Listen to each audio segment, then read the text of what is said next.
শাওয়ালের 6 রোজা নাকি কাজা রোজা কোনটা আগে রাখতে হবে? শাওয়াল মাসের রোজার ফজিলত ও আমলগুলো কি কি?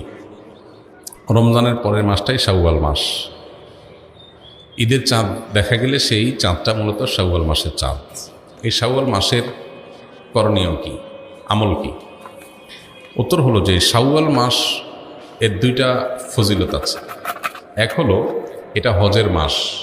আল্লাহ তাআলা বলেছেন আল হাজ্জু আশহুরু মালুমাত, কয়েক মাস এটা হজের মাস হিসাবে বিবেচ্য।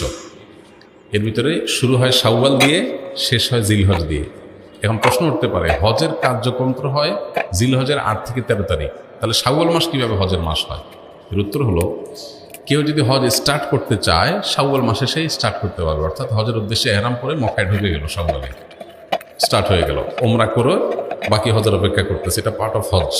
যখন কেউ তামাত্তু হজ বা কেরান হজের নিয়ত করবে, সে শাওয়াল থেকে শুরু করতে পারে। তো সে অর্থে এটাকে হজের মাস বলা হয়েছে।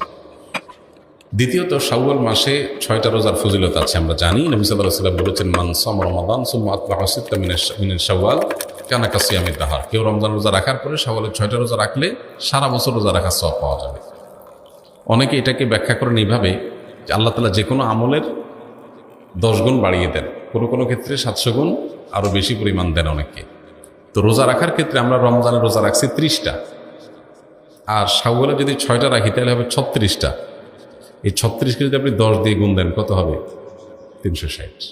এই জন্য হাদিসে বলা হয়েছে রমজানের 30 রোজার পরে বা পুরো মাসের রোজার পরে যদি কেউ 6টা রোজা প্লাস করে তাহলে সারা বছরের পেয়ে যাবে, অর্থাৎ তখন 10 দিয়ে গুণ হয়ে যাবে। তাহলে আমার 30কে 360-এ পরিণত করার জন্য আমার 6টা রোজা রাখতে হবে। Why not? আমরা কেন এটা মিস করব? এটা চেষ্টা করা দরকার। এই 6টা রোজা একসাথে রাখা কোনো জরুরি না, যার যেভাবে খুশি ভেঙে রাখতে পারে। কারণ ছুটির দিন শনিবার শুক্রবার, তিনি এই দিন রাখলেন, কেউ অন্যদিন রাখলেন।